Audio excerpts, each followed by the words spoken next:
racing in the month of May. Indianapolis not too far away, but this is Alabama, and we've got a youngster on the pole position. Rinus VeeKay is going to lead them to green. They've waved it off. Race control is not happy with how they packed up. They are too spread out.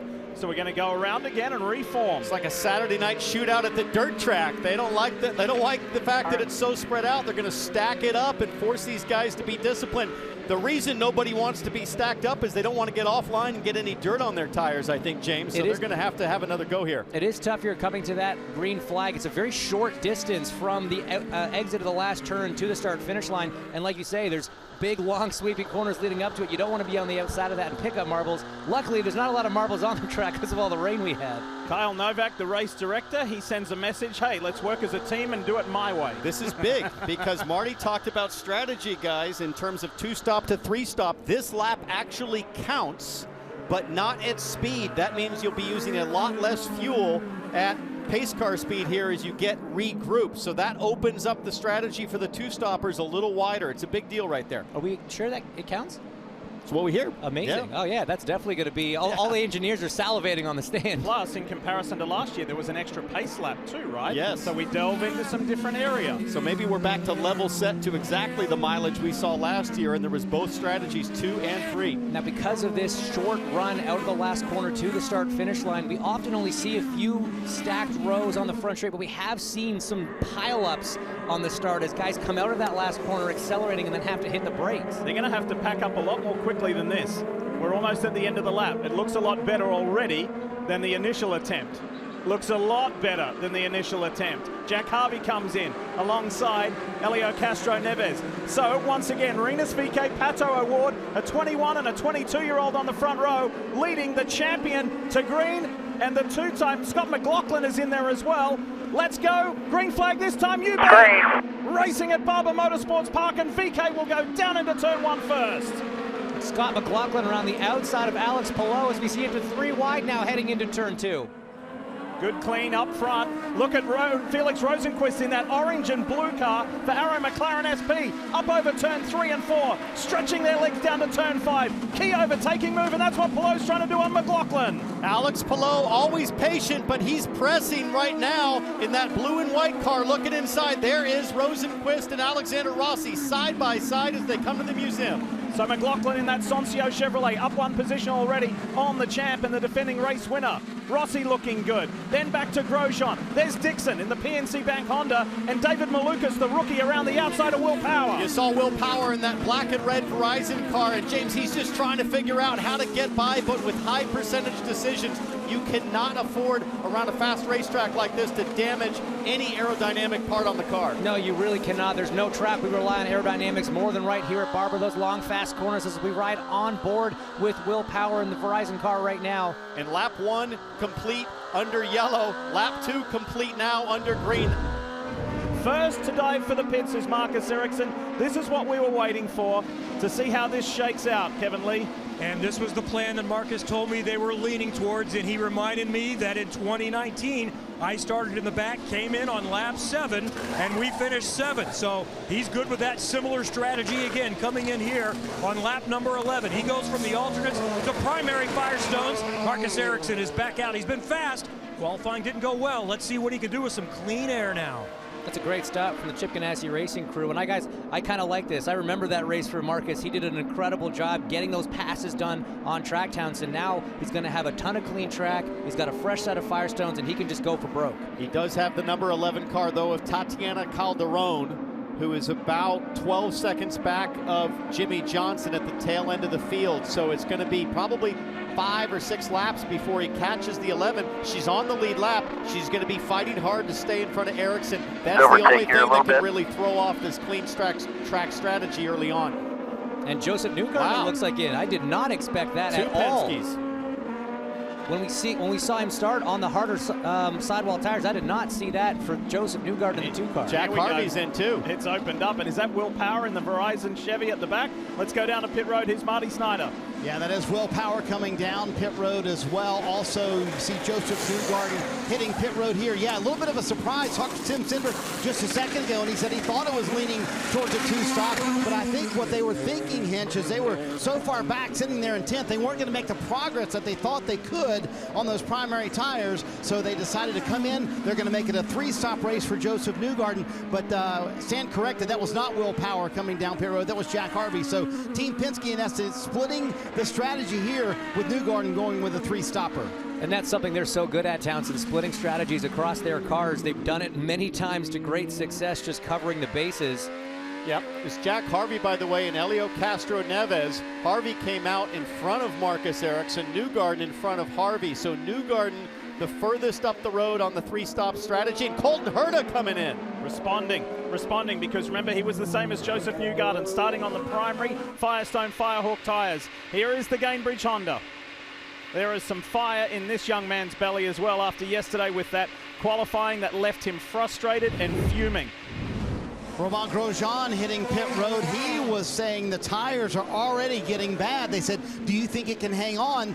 We want to do a 2-stop strategy. He said, I don't know if it can. So to that point, this has always been an abrasive racetrack here, Townsend, as we watch the blend there at Barber Motorsports Park. Here goes Newgarden. Talking about tires hanging on. Side by side. This is where Newgarden came to grief last year. He's hugged that inside line, clears Grosjean, and puts a car between himself and Colton Herta. Pretty straightforward pass when you're on hot, softer red tires, and Grosjean's on the colder black straight out of the pits.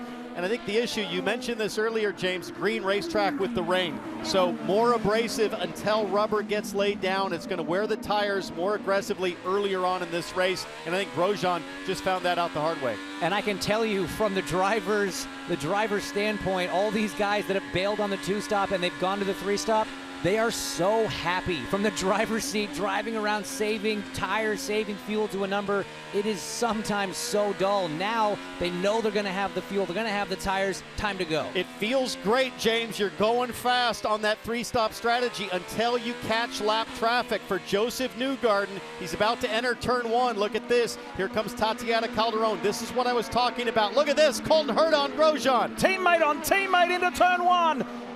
Oh! Herta runs off and loses that battle. Very lucky to avoid any contact or gravel. Herta will have to clean up his tires and refire off. But Townsend, this is to your point. That's the kind of move Colton Herta has to make in this situation. He has got to be aggressive and make those passes. Hinch, you remember we spent time with him yesterday and we asked him, do you like the extra stop so you can race hard, or do you like saving fuel? He said, I don't mind either because they have their strengths and weaknesses. Now he's coming back at Grosjean again. He's recovered from that off-track excursion and he's caught his teammate very swiftly. Herta knows that this is the advantage for the red tire now. This is the time to make the move. Here comes the run again on push to pass. Up top, you see Newgarden just got by Calderon, so that's important for his 3-stop strategy. Oh, that is a big move right there. That is one of the fastest corners in IndyCar on the circuit for Colton Herta to pull off the outside move on his teammate Romain Grosjean. That was commitment. That is Charlie Kimball on Will Power. That was huge. That was a big move. And Herta clears him. Now in the background is Jack Harvey and Marcus Ericsson lining up for a shot at Grosjean. Guys, these drivers are all going 10/10ths right now, which I get it. There's a 3-stop strategy, but they all pitted so early in those windows. At some point, you're going to have a long stint and make these things last. Well, you're also going to want to take care of the tires, as you say, if it's red or blacks. The thing with Herta, he knows if he sits in dirty air behind Grosjean, he's going to use his tire even more quickly because he loses the downforce. So Herta made it work there. He lost some time overshooting turn 1, but now you see the gap opening up. Herta on his way to making the 3-stop work. Jack Harvey looming large in that black and red Hy-Vee Honda in the mirrors of Romain Grosjean. They're on different tires. Harvey is on the softer compound ones. As we review and relive that move from Colton Herta, he'll duck to the inside and then run long at turn 1. Very Formula One-esque from Grosjean, making it really hard for the trailing car. Luckily for Colton Herta, he sends it in a place that does allow a little bit of runoff, and you go through the grass and you grab asphalt on the other side. Probably lost 2 to 3 seconds with that attempt and fail, but luckily gathered it up, didn't wreck.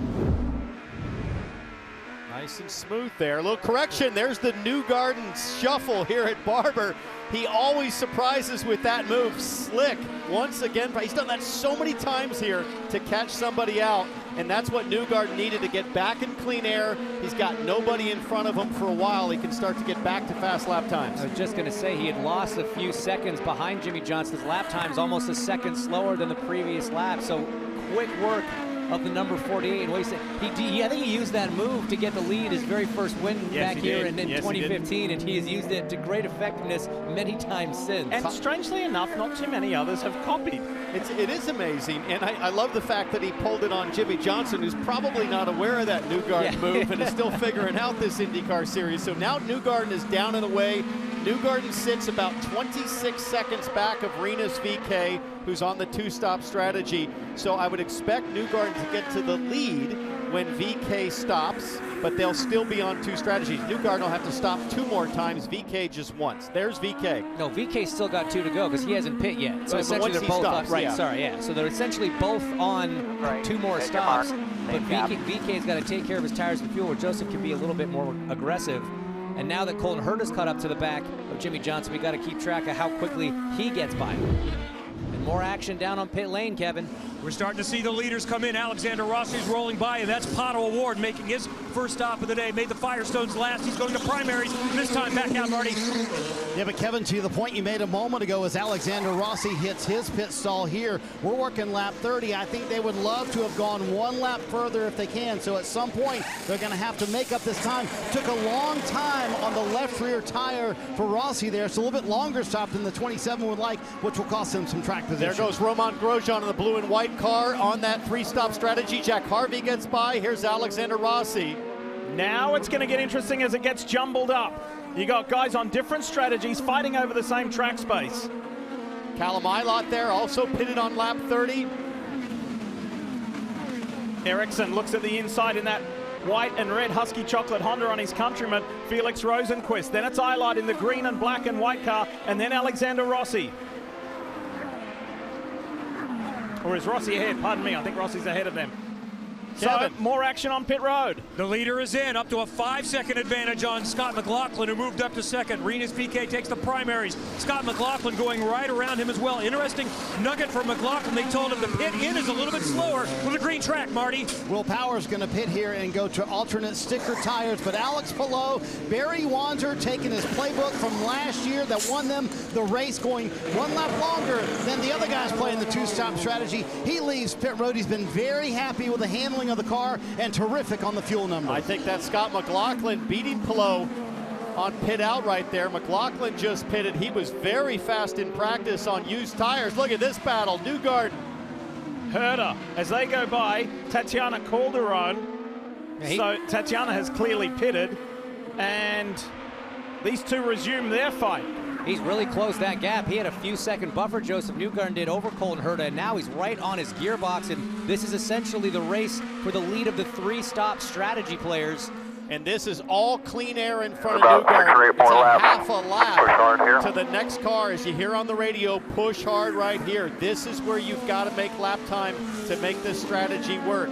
Remember, all the 2-stoppers that just pitted, they only have 1 more stop. Newgarden has 2 more stops. This is... Check this out, guys. We're riding on board the Gainbridge Honda with Colton Herta. He had an incident a few moments ago with Jimmy Johnson. Up into turn 16, looking for the inside run, doing the Joseph Newgarden, little side-to-side contact. Either Jimmy didn't know he was there, or Jimmy was once bitten, twice shy on the Newgarden move. I don't think he knew he was there. You can see Jimmy, he's looking straight ahead. I don't think he saw him in his mirror.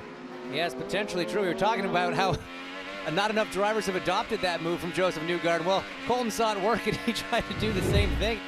We're going to see this all day long, this battle with the 2-stoppers staying out a little bit longer and the 3-stoppers up front when they do that. So, in other words, Joseph Newgarden up front right now, he'll have to pit in about 9 laps or so, and then you'll see... Look out, Marty! Marty, look out! Callum Eilert arguing over the same bit of track space in the museum section, and this unbelievable run has come to an end.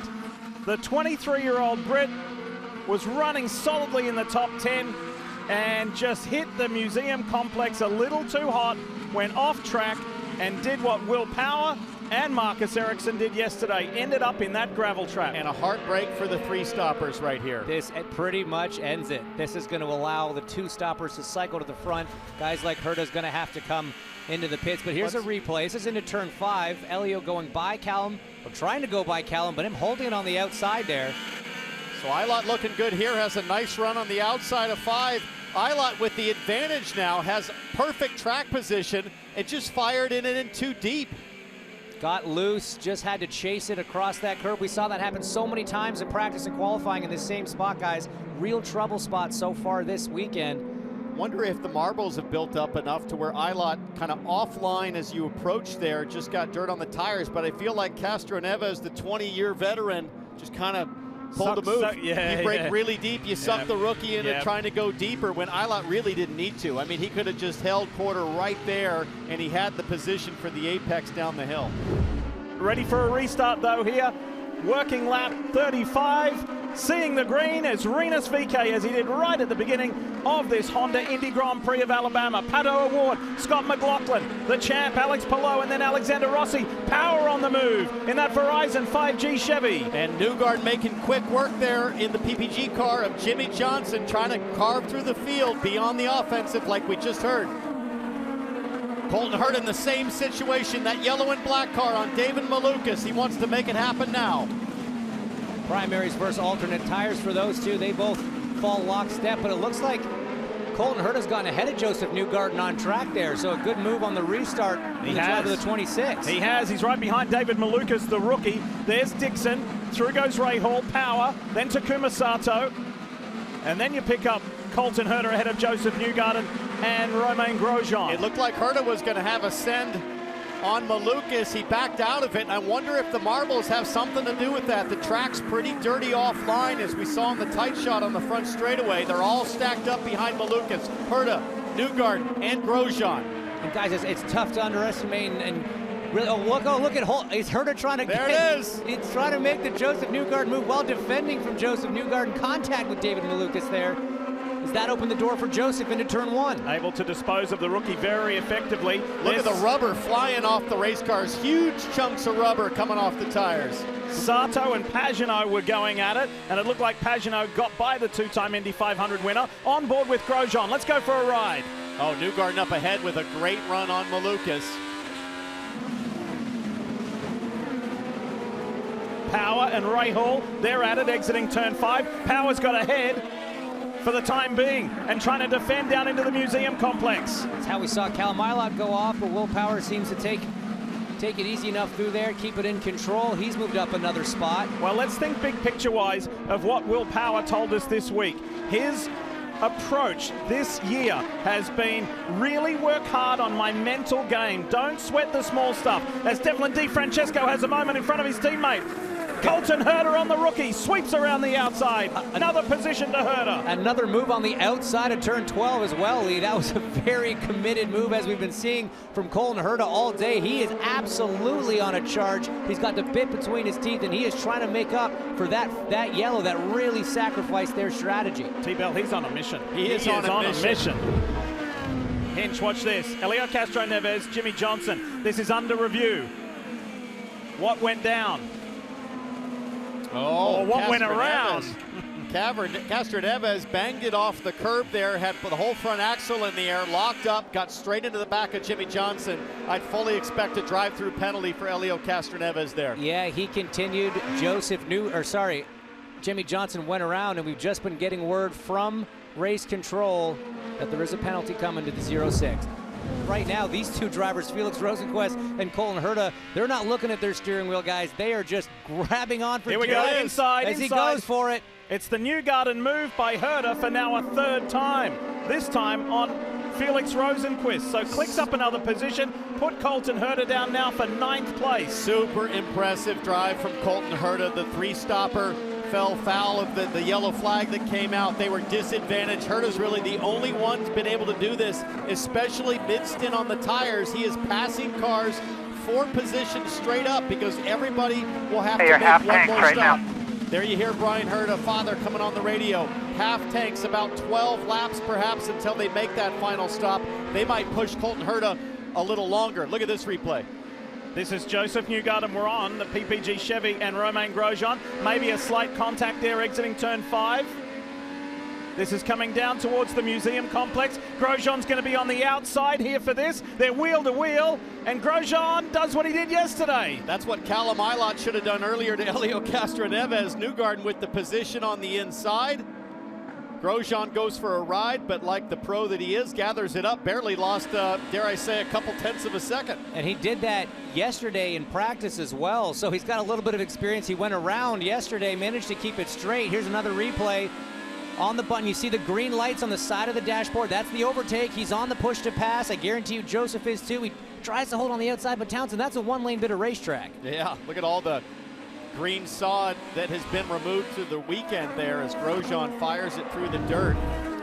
VK, the leader, and Pato O'Ward second place. Smart decision for the 21. As soon as they caught slower traffic, straight to pit lane. It's all about average pace here. By the way, Kev, before you take it away, that was an amazing in-lap from Pato O'Ward. He was not 2 seconds behind VK at that point. This stop could be the difference. Here's the top 3. Pato O'Ward, though, has the easy out. The leader, Rinus VeeKay. He'll watch Jeff Frederick, their chief mechanic, outside front. He lets him go. VeeKay beats out Pato O'Ward, and then Scott McLaughlin. All are on primary Firestones to finish the way. Fuel is not going to be a concern. Well, the teams have done their part, guys, but now it's all going to be in the driver's hands. These outlaps on the cold primary tires, so tricky, so difficult to get the heat in them, and there's going to be a lot of pressure on Rinus VeeKay here from Pato O'Ward. The 2 Jip Ganassi cars are out in front. Alex Palou and Scott Dixon yet to pit. Let's ride with fast hands. The Ninja, O'Ward. You see the green lights on the side of the dash. Deep into turn 5. Round the outside of VK. What a move from Pato O'Ward. And was that the winning move of the race? Brilliant stuff from O'Ward. Absolutely sent it, and it paid off. Great one on the radio from Taylor Kyle, just telling his driver that's how you do it, but he's now just got to keep his head down. He wants redemption for last year when Pole did not convert to a win, but now he has put himself in the catbird seat for sure. And Diff, where O'Ward has to be careful is don't fry the rear tires. That's what got him in trouble last year, starting from pole like you talked about, James. O'Ward pushed too hard. I think they've improved their car tremendously as Colton Herta comes in for his last stop. So too Romain Grosjean, so too Joseph Newgarden. Action on the track, action on pit road. And you see Colton Herta on pit road. Townsend, you wanted sticker tires. Can I sell you 1 lap used red tires? That's what Colton Herta goes with. And a longer stop for the 26. We'll see if it costs him track position. Dixon comes out. Dixon comes out right near Scott McLaughlin. Look at this. Side by side, no longer side by side. Dixon coming up to speed. McLaughlin already at speed. Turn 5. This is going to be VK and O'Ward all over again, or will it? Yes, it is. McLaughlin around the outside of Dixon. And Simon Pagenaud right there to pounce as well. McLaughlin had those He's high a lot of tires. overtake here, a lot of overtake. Scott Dixon on the cold primaries could not keep the rolling speed he needed and goes a little bit wide. Scott McLaughlin's off. He got sideways on entry. Lost control. Gets it back again, but Dixon and Pagenaud are gone by. Look at push to pass remaining. Scott Dixon in pretty good shape there. Everybody, as Palou comes to pit lane, Dixon with 120 seconds. McLaughlin with 147. Can we talk about how McLaughlin only lost 1 spot and Yeah, nearly that was no a great time at save. all? That was an incredible save. It's another unforced error. We saw one in Long Beach, a little more costly, but he recovered beautifully from this one as Pagenaud into the pits. Let's watch Palou versus VK and O'Ward, etc. Here they come. Pato O'Ward up against Alex Palou. He's going to keep the front spot. Look at Palou, though. He comes out in front of VK. That's a terrific job from Palou, saving fuel and giving him a chance for the overcut. Palou ahead of the guy that was about 4 seconds up the road from him only a few laps ago. The American Legion Honda has a chance to defend its win in the hands of Alex Palou. It was his first IndyCar career win here a year ago, and now he's in an ideal position to take that fight to Pato O'Ward. Teammate on teammate, Will Power continues this phenomenal run. From 19th, he now moves into the top 5. You called that, Townsend. He had the alternate tires, that extra grip, and he is using it to great advantage. We talked about his ability to move through the field here in the past. 19th to 9th, absolutely incredible. Where did this willpower patience come from in the 2022 season? He told me the other day there was nothing I worked on harder through this winter than my mental strength. I know my body, I know I'm good, I know how fit I am, but I needed to be better upstairs. I needed not to get so upset so quickly. I needed to play the long game. I needed to be better. And he said, I know that it's working. And here's the move. He was patient all day. He's waiting for his chance to pounce. He knows technically he has an advantage with those fresh Firestone Reds. And that was not exactly a patient move. That was more of a surprise dive bomb, but it paid off with a great teammate giving room there and allowing Power to go bold. But I'm going to call him the Renaissance man. It's pretty rare late in a career to reinvent yourself mentally and put that patience to good work. Remember, his worst finish coming into this race was 4th. That is the best worst finish of any driver in the field. Power driving for a championship this year. The teammates are now together, Alexander Rossi and Colton Herta, after Colton Herta looped it around at turn 5 while arm wrestling with Scott McLaughlin. Up ahead, Will Power and Scott Dixon were tangling, but this is what went down. Have a listen. This is a full send from way too far back. Colton Herta throwing caution to the wind, gets into McLaughlin, then loops it. Luckily doesn't stall. Let's watch the reaction here. That's his dad, Brian. He went from a battle for 6th, and Colton Herta now finds himself back in 10th. Meanwhile, Will Power making moves on Scott Dixon. That is for 4th. And kept it. As Herta was looping around, Power consolidated that move for 4th. So O'Ward 1.6 seconds ahead of Palou. VK almost 5 seconds further back in 3rd.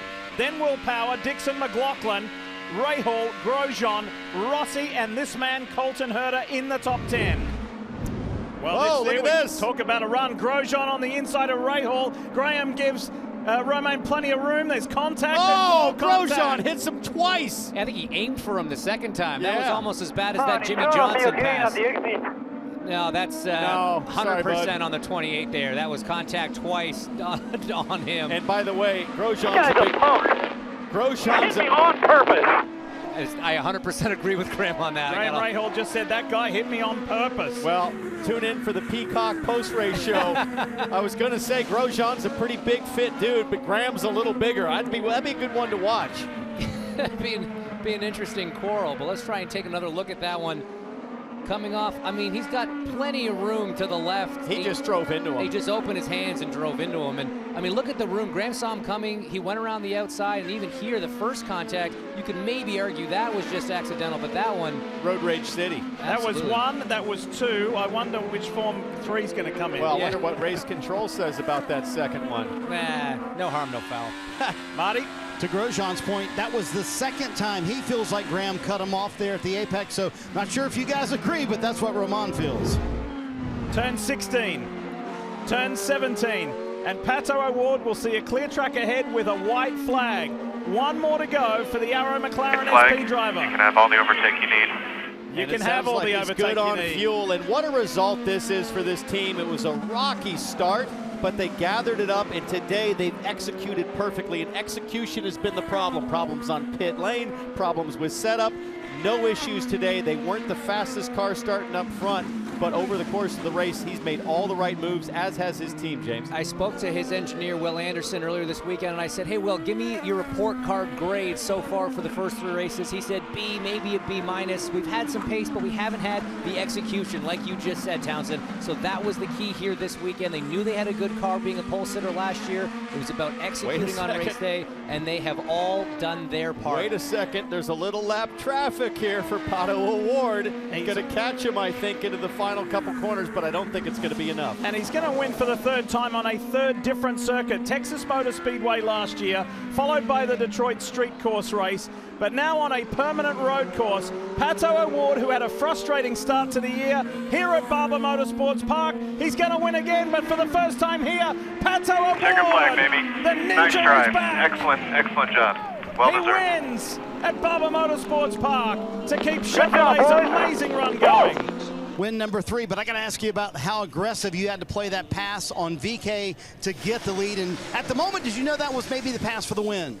Yeah, but Taylor told me that we're fighting for the win when we almost got him in the pit stop. So I said, no, this is the this is a chance, man. It was so tough to follow just because it's such a fast and flowing circuit. So I knew if I would have the opportunity, it would have been right then and there. So I got on my button and got around him into 5. And you know, I knew if we would get into clean air, we could kind of control the thing. So once we did that, it was, yeah, cruise to victory lane.